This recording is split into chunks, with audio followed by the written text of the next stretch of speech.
Marcus Blackwood stood at the floor-to-ceiling windows of his Manhattan penthouse, watching the city sprawl beneath him like a kingdom he had conquered. At 45, he commanded a tech empire worth $12 billion. His name whispered in boardrooms from New York to Tokyo. His reflection stared back at him. Sharp suit, silver-streaked hair, and cold gray eyes that had intimidated countless competitors into submission. He had everything money could buy, yet something indefinable gnawed at him in the quiet moments between deals and acquisitions. The marble floors of his penthouse clicked softly under approaching footsteps. Marcus didn't turn around. He never acknowledged the help unless absolutely necessary. Elena Rodriguez moved quietly through his domain, her worn sneakers making barely a sound as she dusted the priceless artifacts that decorated his sterile paradise. At 28, her callous hands told the story of a life spent in service to others, working 3 jobs to support her ailing mother and 2 younger siblings back in Guatemala. Marcus Blackwood's story began in a Detroit trailer park, but you'd never know it from his penthouse palace. He'd clawed his way up from nothing, building black tech industries from a garage startup into a global powerhouse. But somewhere along the way, he'd forgotten the hunger, the desperation, the sleepless nights when success was just a distant dream. Now he wore his wealth like armor, using it to keep the world at a safe distance. His daily routine was clockwork precision, awakening at 5 a.m., reviewing global markets while his personal chef prepared breakfast he barely tasted, then diving into a schedule packed with meetings that moved millions of dollars with each handshake. He lived in a bubble of privilege, surrounded by yes-men and sycophants who laughed at his jokes and agreed with his every word. Elena's world couldn't have been more different. She rose before dawn each day, not to check stock portfolios, but to take 2 buses across the city to her first job-cleaning office buildings. By the time she arrived at Marcus's penthouse at 2 p.m., she'd already put in 6 hours of back-breaking work. Her fingertips were permanently stained with cleaning chemicals. Her back ached constantly, but her eyes held a warmth and wisdom that Marcus's wealth had never purchased. The penthouse itself reflected Marcus's emotional state. All glass and steel, expensive but cold. Elena often wondered how someone could live surrounded by such beauty, yet seem so utterly alone. She noticed things others missed. How he never laughed genuinely. How he ate most meals in solitude. How the family photos on his desk gathered dust because he never looked at them. In Guatemala, her family lived in a 2-room house with a leaking roof, but their kitchen table was always surrounded by laughter, stories, and love. Elena observed Marcus for months, cleaning around him as he barked orders into his phone, dismissed employees with casual cruelty, and treated everyone in his orbit as expendable resources. She watched him throw away enough food each week to feed her entire family, seeing him fire assistants for minor mistakes that could have been easily corrected. Yet something in his eyes, in the rare unguarded moments, reminded her of her younger brother, lost and searching for something he couldn't name. On a gray Thursday morning in November, Marcus received a call that would change everything. He was reviewing quarterly reports when his personal phone buzzed, a number he didn't recognize, which was unusual since only a select few had this number. Marcus Blackwood. He answered curtly. "Mr. Blackwood, this is James Crawford from Meridian Holdings." The voice was smooth, professional, with just a hint of an accent Marcus couldn't place. "I'm calling about a business opportunity that requires the utmost discretion." Marcus's interest piqued. Meridian Holdings was a shadowy investment firm he'd heard whispered about in exclusive circles, the kind of group that made deals in the shadows, moving money and influence through channels most people never knew existed. "I'm listening," Marcus replied, his fingers already dancing across his keyboard to search for information about the company. "We're hosting a small gathering tomorrow evening. Very exclusive, very private. There are certain government contracts coming available, infrastructure deals in emerging markets that could be worth hundreds of billions. But the window is closing fast." The caller rattled off details that made Marcus's pulse quicken. Water rights in Central Africa, rare earth mining contracts in Southeast Asia, telecommunications infrastructure deals that could reshape entire economies. It was exactly the kind of opportunity Marcus had been positioning Black Tech to capitalize on. "The meeting is at 8 p.m. tomorrow. Warehouse District, Pier 47. Come alone, This level of discretion is essential for what we're discussing. Can we count on your attendance? Elena was organizing files in the adjacent room when she heard the conversation. Something about the caller's voice made her pause, a barely perceptible tremor that reminded her of the smooth-talking men who used to prey on desperate families in her neighborhood back home. She'd learned to recognize that particular tone, honey-sweet on the surface but with something dark underneath. Marcus ended the call with a satisfied smile. This was the kind of deal that could push black tech into the stratosphere, making him not just wealthy, but truly powerful on a global scale. He immediately began clearing his schedule, his mind already racing with possibilities. "Sir," Elena's voice was soft, hesitant. Marcus barely glanced up from his phone. "What is it?" "I couldn't help but overhear your call." That man, the way he spoke, Elena wrung her hands nervously. Something doesn't feel right about it. Marcus's head snapped up, his expression shifting from distraction to incredulous irritation. "Excuse me?" "The meeting tomorrow, sir. I think you should be very careful. Maybe bring security or dash." "Are you serious right now?"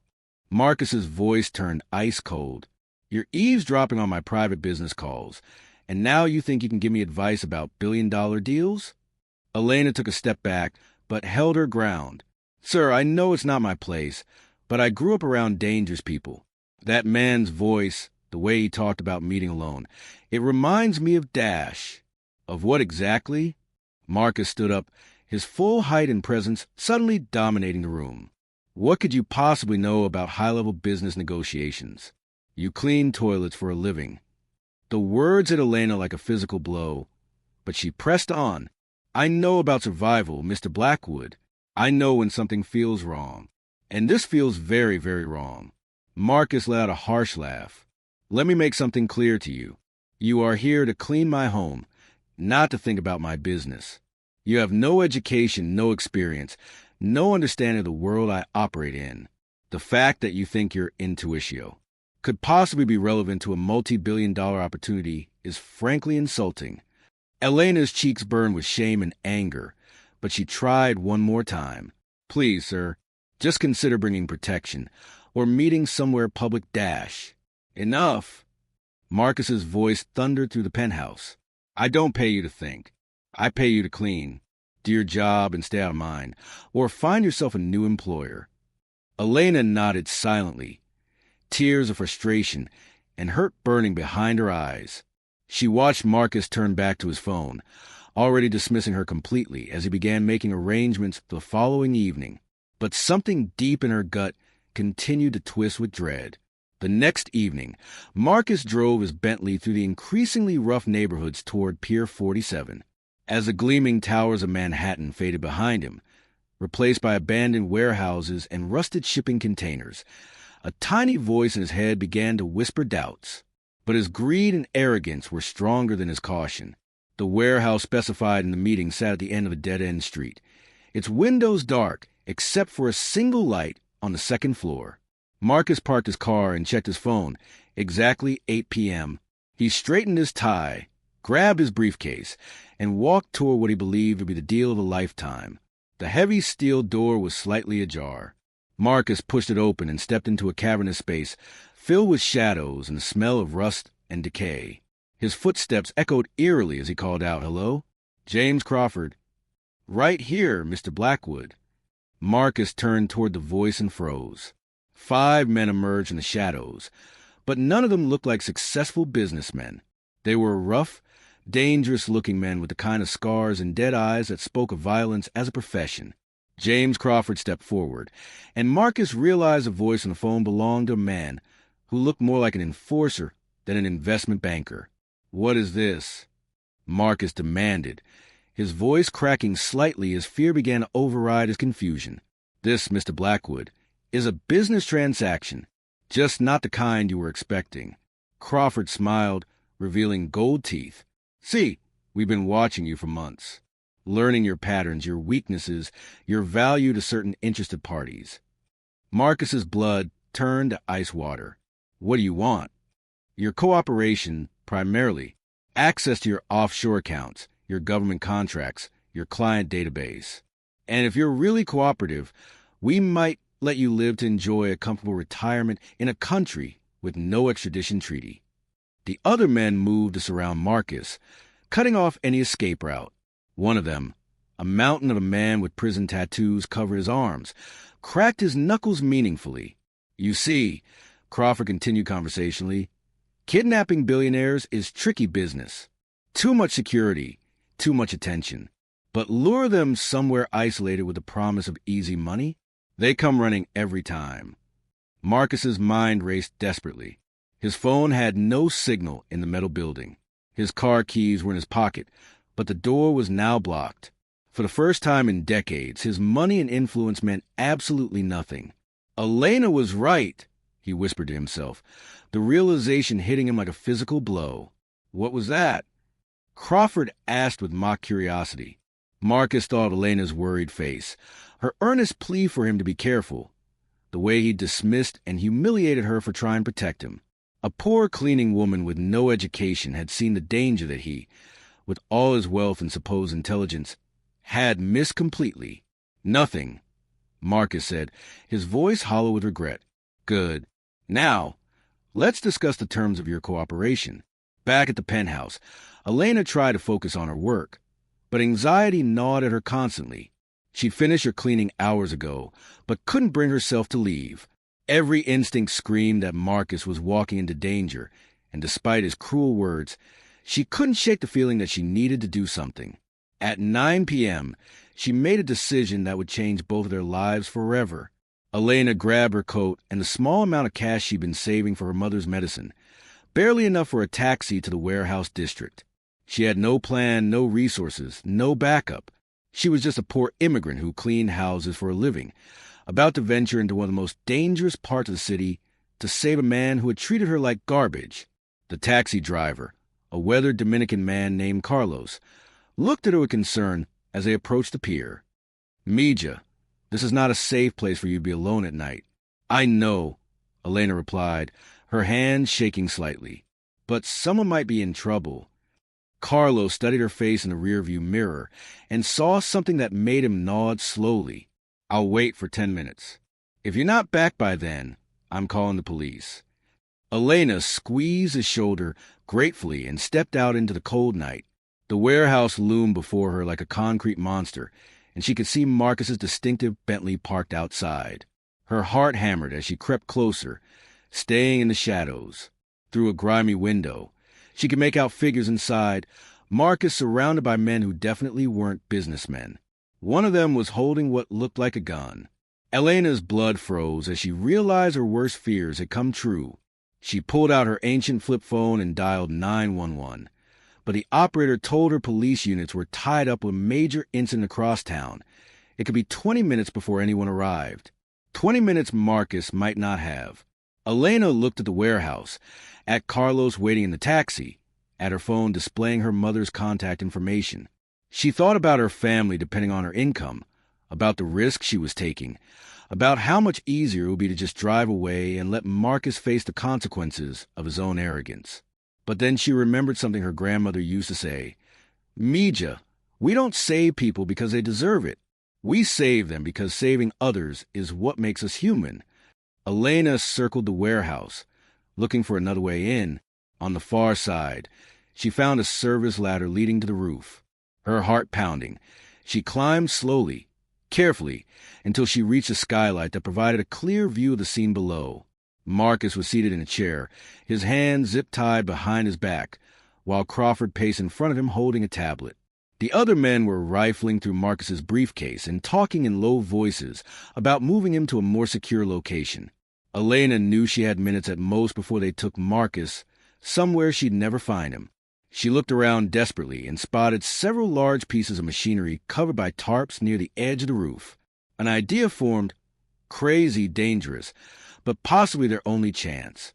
She used her house keys to puncture one of the tarps, then began tearing strips of fabric. Working quickly, she fashioned a makeshift rope and tied one end to a sturdy air conditioning unit. Then she positioned herself directly above where the men were gathered. Elena took a deep breath, said a prayer in Spanish, and began shouting at the top of her lungs in both English and Spanish. Fire. Fuego.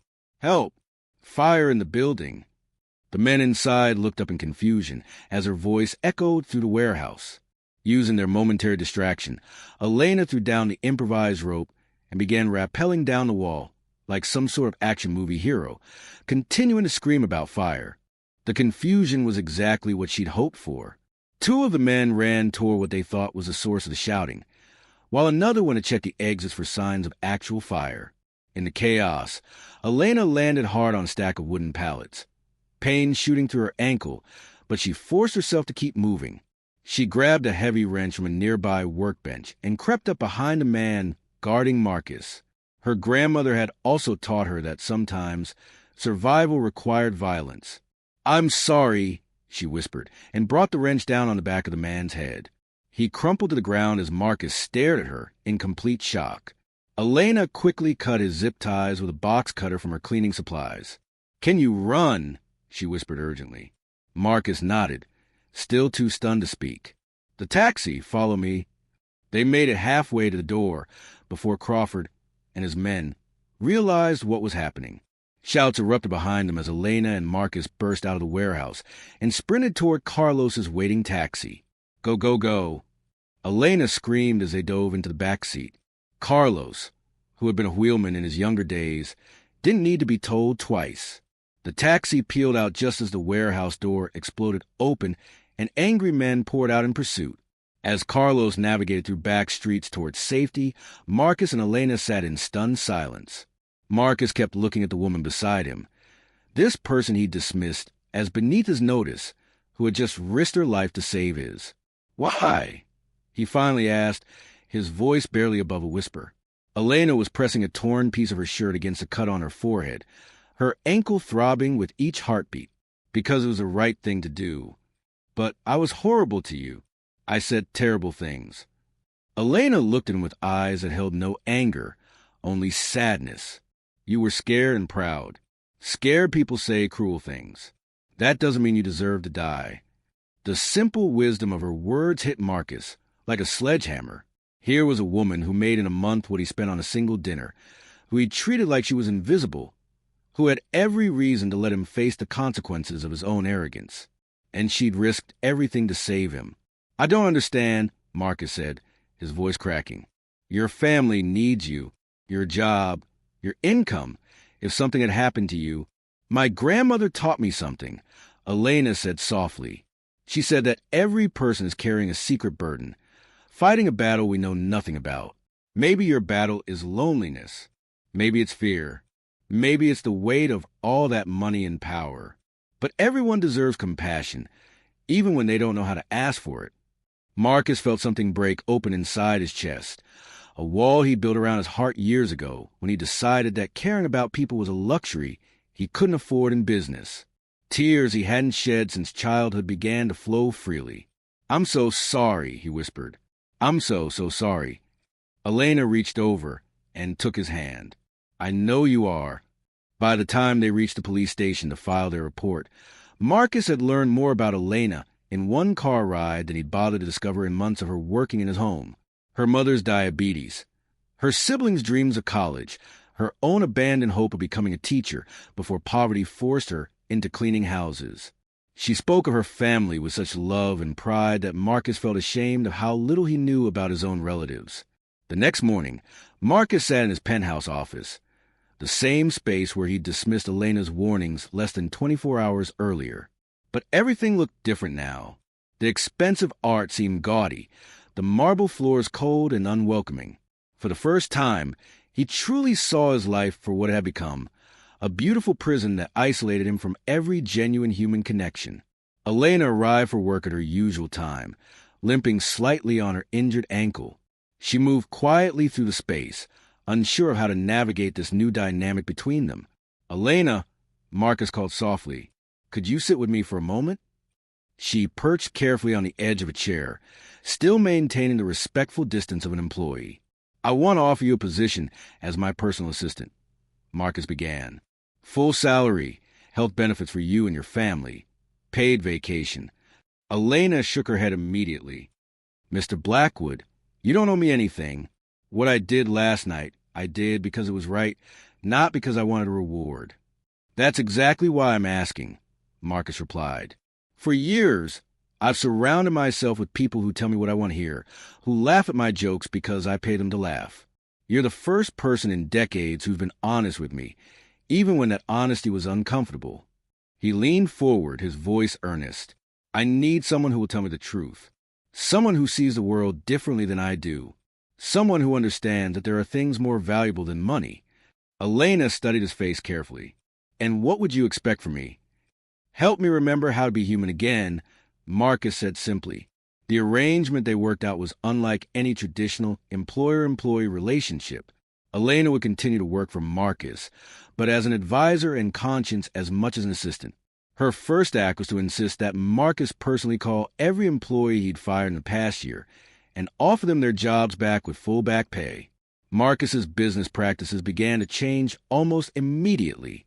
Instead of maximizing profits at any cost, he started asking different questions. How would this decision affect the workers?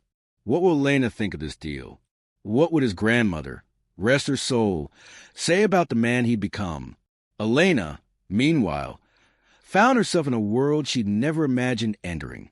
Marcus insisted on paying for her mother's medical treatment, her siblings' education, and comfortable housing for her entire family. But more than the money, he offered her something she'd never had, a voice that mattered, influence to create positive change. 6 months later, Black Tech Industries announced the largest corporate philanthropy initiative in the company's history, a $1 billion commitment to education and healthcare in underserved communities worldwide. The announcement was made not from Marcus's penthouse office, but from a community center in Elena's old neighborhood, with her family proudly watching from the front row. A wise friend once told me, Marcus said to the gathered crowd, that we don't save people because they deserve it. We save them because saving others is what makes us human.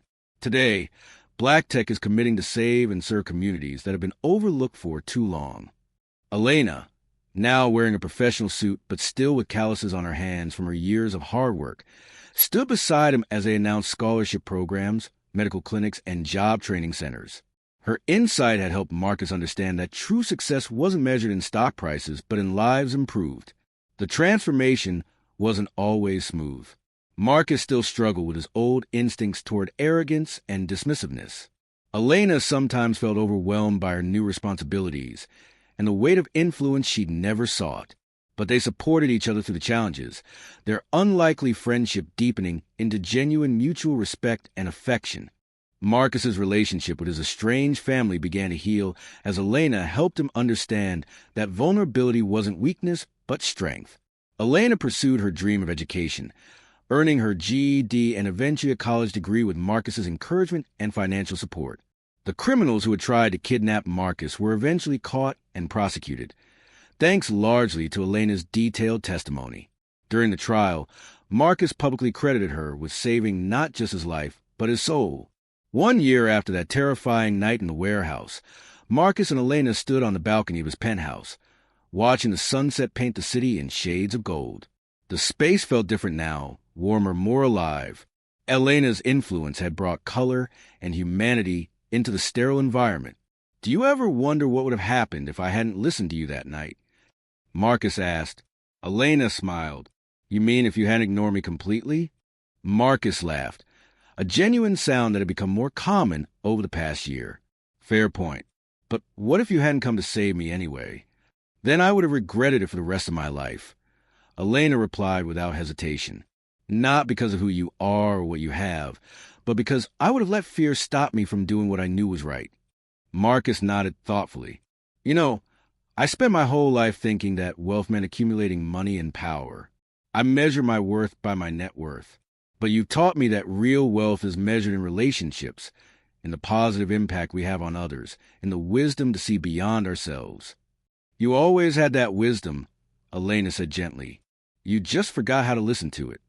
As they stood together watching the city below, the powerful billionaire and the former cleaning lady who had become his closest advisor and friend both knew that their lives had been forever changed by one night when courage triumphed over fear, when compassion overcame pride, and when two people from completely different worlds discovered that wisdom and worth have nothing to do with bank accounts.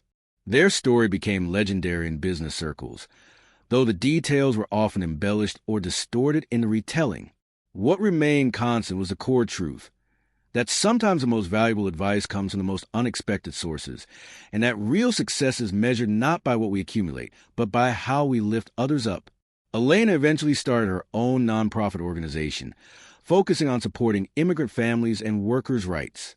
Marcus served on her board and was her biggest financial supporter, but he always deferred to her expertise and leadership.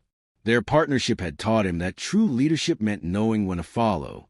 Black tech industries became a model for ethical business practices, proving that profitability and social responsibility weren't mutually exclusive. Other companies began adopting similar models, creating a ripple effect throughout the corporate world. Marcus never forgot the lesson Elena had taught him that night, that every person, regardless of their circumstances, possesses unique wisdom and inherent worth. He made it a practice to listen, really listen, to everyone around him, from the newest intern to the most experienced board member. And Elena never forgot that sometimes being brave enough to speak the truth, even when it's uncomfortable, can literally save lives. This incredible story reminds us that wisdom doesn't always come from the boardroom or the classroom. Sometimes it comes from someone who cleans floors for a living, but has spent a lifetime learning to read people and situations with the accuracy of someone whose survival has depended on being right.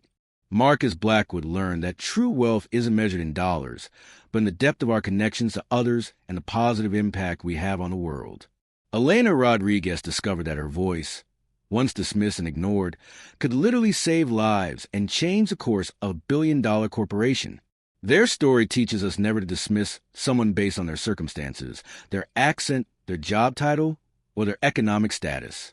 The person serving your food, cleaning your office, or doing work you consider beneath you might just be the one who saves your life, literally or figuratively.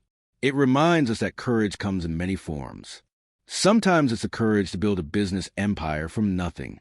Sometimes it's the courage to risk everything to save someone who has treated you badly because it's simply the right thing to do. Most importantly, it shows us that transformation is possible at any age, in any circumstances. Marcus could have remained trapped in his ivory tower of wealth and isolation. Elena could have stayed invisible, cleaning around the edges of other people's lives. Instead, one night of crisis became the catalyst for both of them to become the best versions of themselves. Did this story inspire you? Do you believe in the power of listening to wisdom wherever it comes from? Have you ever been in a situation where someone unexpected gave you advice that changed your life? Share your thoughts in the comments below. I read every single one and love hearing your stories. If this story moved you, please give a thumbs up and subscribe to our channel for more incredible true stories about ordinary people doing extraordinary things. And remember, the next time someone tries to warn you about something, especially someone whose life experience is different from yours, listen carefully. Their words might just save your life. Because sometimes the most profound wisdom comes from the most unexpected places. And heroes don't always look like what we expect them to look like.